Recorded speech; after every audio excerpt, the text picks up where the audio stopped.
कई साल पहले की बात है। एक गांव में रुचित नाम का एक लड़का रहता था। उसके घर में उसके पिता ही थे और उसकी माँ का पहले ही देहांत हो चुका था। रुचित बहुत ही जिद्दी था। वो अपने पिता का कहा बिल्कुल भी नहीं मानता था। यहाँ तक कि उसने एक बार उसके पिताजी से मोटरसाइकिल खरीदने की जिद की। पिताजी, मुझे मोटरसाइकिल चाहिए। बेटा, तुम जानते हो ना मोटरसाइकिल कितनी महंगी होती है। क्यों ना मैं तुम्हें एक प्यारी सी साइकिल दिला दूं, तुम्हारा काम भी हो जाएगा। साइकिल? मैं आपको साइकिल चलाने वाला लगता हूँ? आपने मुझे कितने सालों से सिर्फ यही कहा है कि आप मुझे मोटरसाइकिल दिला देंगे। खैर, मुझे नहीं लगता कि वो दिन कभी आएगा। मुझे नहीं खाना आज आपके घर में कोई खाना। जा रहा हूँ बाहर। उसके पिताजी ये रवैया देख बहुत उदास होते हैं और रुचित वहाँ से चला जाता है।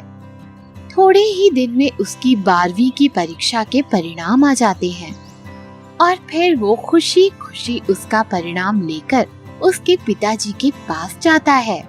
पिताजी, देखिए, मेरी 12वीं की परीक्षा का परिणाम आ गया है और मैं काफी अच्छे अंकों से पास हुआ हूँ। अब मुझे कॉलेज जाना होगा और कॉलेज के लिए मैं यहाँ नहीं, यहाँ से कहीं बाहर गाँव जाना चाहता हूँ। किसी अच्छे शहर में पढ़ना चाहता हूँ। पर बेटा, हमारे गांव के नजदीक भी तो एक कॉलेज है, तुम वहां क्यों नहीं जाते? तुम जानते हो ना, मेरी खेती से इतने पैसे नहीं आते हैं और शहर का खर्चा बहुत ही महंगा होगा। अगर तुम यही रहोगे तो काफी खर्चे बच जाएंगे। देखिए पिताजी, आप हर बार हर चीज के लिए मुझे मना करते हुए आए हैं, लेकिन इस बार मैं आपकी एक भी नहीं सुनने वाला। आप फैसला कर लीजिए, या तो मैं कॉलेज चला जाता हूँ या फिर मैं ये घर ही छोड़ दूंगा। मैं यहाँ और इस तरह नहीं रह सकता।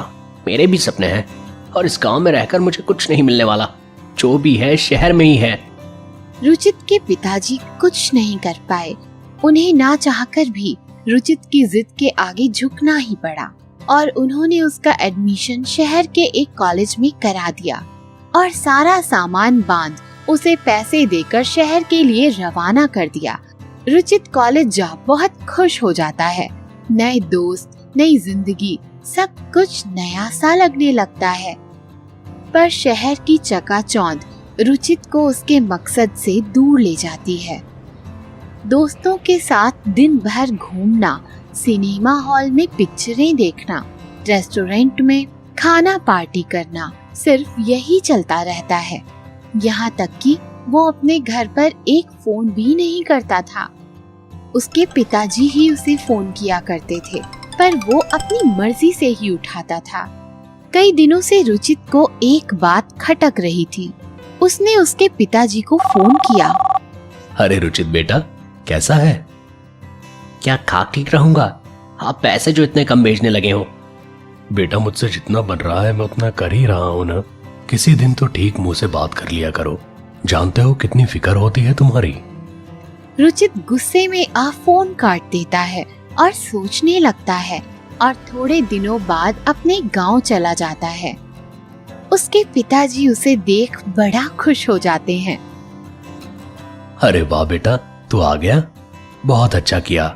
मुझे तेरी बड़ी याद आती है। हाँ पिताजी, वो दरअसल कॉलेज वालों ने कुछ कागजात दिए हैं जिन पर आपको हस्ताक्षर करने हैं और फिर वो कॉलेज में जमा करना है। बेटा, मुझे हस्ताक्षर करना तो नहीं आता, तभी तो तुम्हें पढ़ाया ताकि तुम मेरी तरह ना रहो। पर मैं अंगूठा लगा दूंगा। रुचित के पिता उन कागज पर अपना अंगूठा लगा देते हैं और खेत के लिए निकल जाते हैं। शाम को घर लौटते समय उसके पिताजी उनका सामान घर से बाहर रखा देखते हैं तो चिंतित हो जाते हैं। बेटा, ये क्या कह रहा है? मेरा सामान बाहर क्यों है? क्योंकि आप ये घर छोड़ रहे हैं। ये देखिए, इन कागज पर अंग्रेजी में साफ लिखा है कि अब से इस घर जमीन का मालिक मैं हूँ।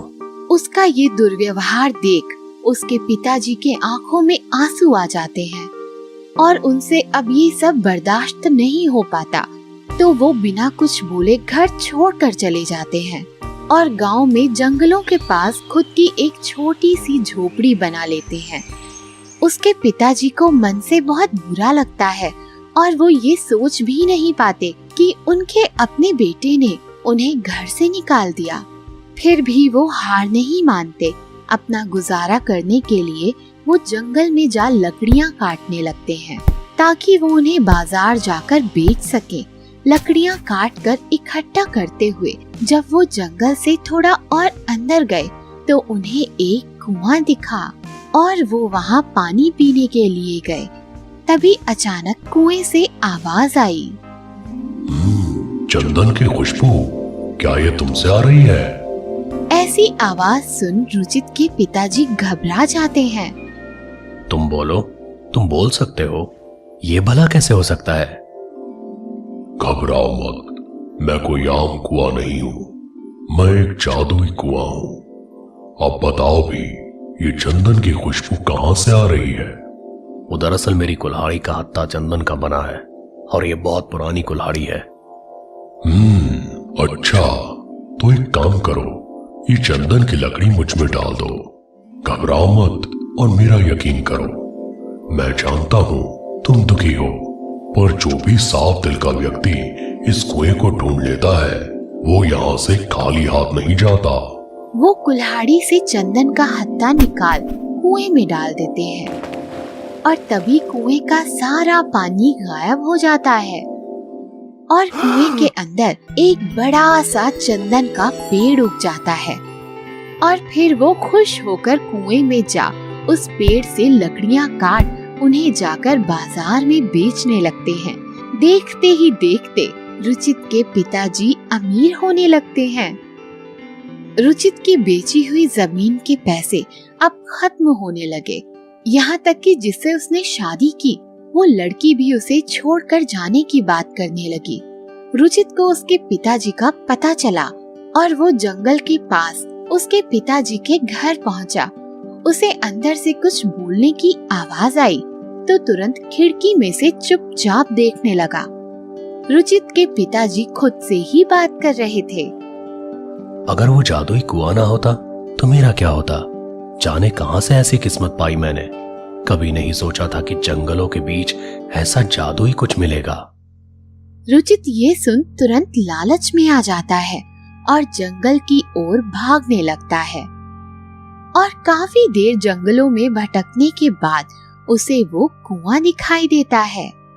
कुएं में झांकते ही उससे चंदन की महक आने लगती है और वो सीधा उसमें छलांग मार देता है।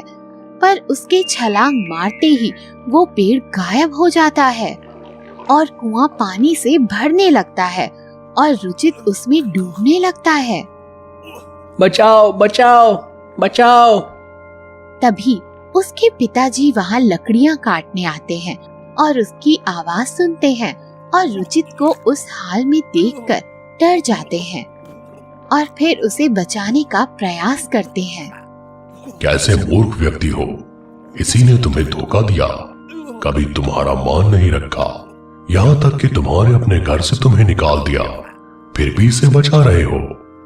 क्या करो, एक बाप होना चाह कर भी अपने बेटे को ऐसे मरता नहीं देख सकता। आखिर इसकी रक्षा करना ही मेरा धर्म है।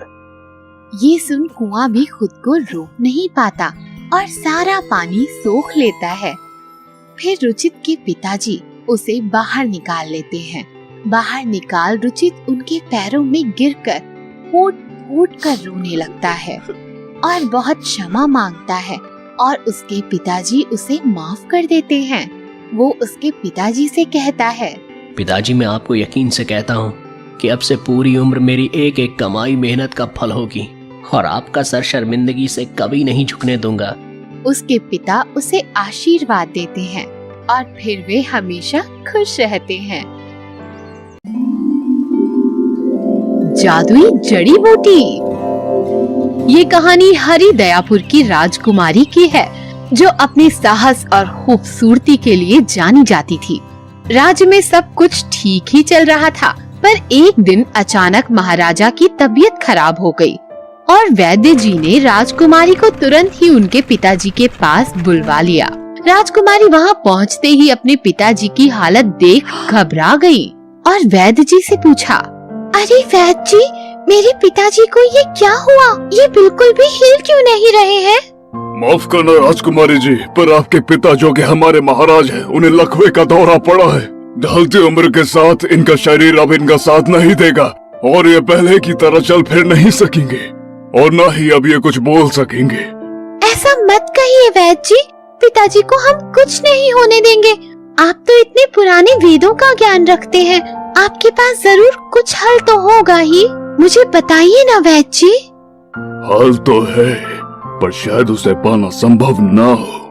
ऐसा कहा जाता है कि हरिद्यापुर से 1 दिन और 1 रात दूर घने कातिलधाम के जंगलों में एक विशेष सा चमकते पानी से भरा एक झरना बहता है। उस ही झरने के नीचे तुम्हें एक जड़ी बूटी मिलेगी जिस पर बैंगनी रंग के बड़े फूल होंगे। अगर हमें वो मिल जाए तो हम उससे महाराज की जान बचा सकते हैं। राजकुमारी तुरंत ही राज्य से अपने घोड़े पर सवार होकर निकलती हैं और काठिल धाम के जंगलों की ओर बढ़ती हैं। पूरे दिन घुड़सवारी के बाद दिन ढल जाता है, पर राजकुमारी रुकने का बिल्कुल भी नहीं सोचती और सीधा घने जंगलों के भीतर चली जाती हैं। और एक बुरी परी उससे उसके श्रापित जंगल में आता देखती है और कहती है, बड़े दिनों बाद कुछ अच्छा खाने को मिलेगा। राजकुमारी घोड़े पर सवार ही अचानक से गायब हो जाती है और खुद को एक बंद कोठरी में पाती है जहां वो बुरी परी उसे बाहर दिखाई देती है। तेरी इतनी हिम्मत, तुझे ये पता भी है ये जंगल मेरा है और यहाँ पर सब मेरे ही शिकार बनते हैं। बड़े दिन हो गए, डर के यहाँ कोई आता भी नहीं। और फिर वो वहाँ से निकल जाती है, पर उसके निकलते ही अचानक वहाँ एक आदमी आता है जिसे देख राजकुमारी चौंक जाती है और वो सीधा आग कोठरी का ताला तोड़ देता है और कहता है, इससे पहले कि वो यहाँ आए आप मेरे साथ भाग चलिए, अभी कुछ भी पूछने या बताने का समय नहीं है। राजकुमारी को व्यक्ति भरोसेमंद लगता है और वो तुरंत उसके साथ खंडहर से बाहर निकल घोड़े पर सवार हो भाग जाती है। काफी दूर जंगलों को पार करने के बाद वो राहत की सांस लेते हैं और एक जगह रुकते हैं। माफ कीजिए, पर आपको कैसे पता कि मैं वहाँ कैद थी? राजकुमारी, दरअसल मैं इन जंगलों में काफी समय से रह रहा हूँ और मेरा सामना कई बार बुरी परी से हो चुका है। मैंने आपको जिस तेजी से जंगलों में जाते हुए देखा, मुझे लगा कि आपको उसके बारे में पता नहीं होगा, इसलिए मैंने आपका पीछा किया और वहाँ पर पहुँच गया। धन्यवाद राजकुमार, पर अब हम आपके साथ आगे नहीं जा सकते क्योंकि हम यहाँ एक बहुत ही जरूरी काम से आए हैं। जरूरी काम? भला आप जैसी खूबसूरत राजकुमारी को इन डरावने जंगलों में क्या काम हो सकता है? मुझे उस जड़ी बूटी की तलाश है जो चमकते पानी के झरने के नीचे पाई जाती है। जादुई जड़ी बूटी? तब तो जरूर किसी की जान खतरे में होगी। हाँ मेरे पिताजी, पर तुम उस जड़ी बूटी के बारे में कैसे जानते हो? मेरे पिताजी आलोकगढ़ के महाराज भी जब बीमार पड़े थे तो वैद्य जी ने वही जड़ी बूटी मुझसे मंगवाई थी और यहाँ तक कि मैंने जड़ी बूटी ले भी ली थी। पर राज्य की ओर जाते हुए रास्ते में मुझे पता चला कि मेरे लालची भाइयों ने राज्य पर कब्जा करने के लिए मेरे पिताजी को मार दिया और राज्य पाट अपने कब्जे में लेकर मुझे मारने के लिए खोज रहे हैं। तभी से मैं इस जंगल में ही फंसा हूँ और हमेशा यहीं भटकता रहता हूँ। पर तुम फिक्र मत करो, मैं तुम्हें उस झरने तक ले जाऊंगा। और वैसे भी पिता की जान तो नहीं बचा पाया, पर अपने धर्म अनुसार मैं तुम्हारे पिता की जान बचाना चाहता हूँ। ये सुन राजकुमारी काफी भावुक हो उठी और मन ही मन खुश हो गई क्योंकि उन्होंने ऐसा बलवान और दयालु राजकुमार पहले कभी नहीं देखा था। फिर वे दोनों साथ ही में झरने की ओर बढ़े और राजकुमारी चमकते झरने को देख बड़ी खुश हुई और झरने के नीचे उसे वो बैंगनी रंग का फूल दिखाई दिया। तुरंत राजकुमारी ने उन्हें तोड़ा और फिर उसी राजकुमार के साथ अपने राज्य पहुंची और फिर तुरंत ही वैद्य जी ने उन फूलों को कूटकर एक रस बनाकर महाराजा को पिला दिया और उन्हें होश आ गया और वो ठीक हो गए। राजकुमारी ने महाराजा को पूरी बात बताई, कैसे राजकुमार ने उसकी मदद की और ये सब सुन महाराजा बहुत खुश हुए और उन्होंने राजकुमार की बहादुरी और दरियादिली देखकर राजकुमार को राजकुमारी से शादी करने का प्रस्ताव रखा, जिसके लिए राजकुमार ने हामी भर दी और वो खुश रहे।